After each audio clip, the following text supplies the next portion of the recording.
এত সুন্দর বরণডালাটা দেখতে পাচ্ছ, এটা সাজিয়েছিল আমার বড় পিসি। আর এরপরে আমার বিয়ের সবথেকে স্পেশাল অ্যাট্রাকশন এই যে শ্রীটা। তোমাদের কাদের কাদের বিয়েতে এরকম সুন্দরভাবে শ্রী সাজানো হয়েছে জানিও, আমার তো এটা খুব ভালো লেগেছে। আর এরপর এখানে তোমরা মহিলা মহল যাদেরকে দেখতে পাচ্ছ তারা কোথায় যাচ্ছে তোমাদের সাথে শেয়ার করে দেবো। এখানে রিয়া বৌদি, মণি বৌদি, ফেন্সি দিদিভাই, সুমি বৌদি, আমার মামি, ধূপা কাকিমা, আমার মা, দেন আমার পিস্তত বোন মিম, সবাই মিলে বেরিয়ে গেছিলো। আর এদের ভিডিওগ্রাফার এই সময় ছিল ছোদ্দা ভাই, কারণ এত ভোরবেলা আমাদের যারা ফটোগ্রাফার্সরা ছিলেন তারা আসতে মানা করে দিয়েছিলেন। আর এই সময় এরা যাচ্ছিল গঙ্গা নিমন্ত্রণে, যেটা আমার মা করবে, তোমরা দেখতেই পাবে। একটা বিয়ে কতখানি সাকসেসফুলি কমপ্লিট হতে পারে সেটা ডিপেন্ড করে সেই বিয়েতে সবাই কতখানি মেন্টালি এবং ফিজিক্যালি ইনভলভ থাকে।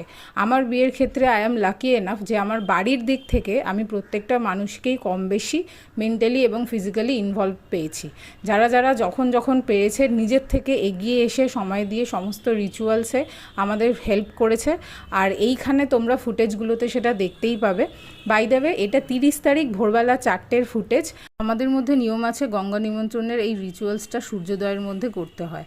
এরপর শুরু হবে অধিবাসের পালা। আমার বাড়ি এবং মামা বাড়ির দিকে প্রত্যেকেই মোরাললেস 100% ইনভলভ ছিল। আই অ্যাম লাকি এনাফ যে আমার বিয়েতে শুধুমাত্র কেউ ছবি তুলে খাওয়ার খেয়ে চলে যায়নি। যত রিলেটিভসরা ছিল মোস্টলি সবাই এখানে ইনভলভ ছিল। যারা যারা শারীরিকভাবে পেরেছে, যতটা সময় দিতে পেরেছে, প্রত্যেকেই ছিল।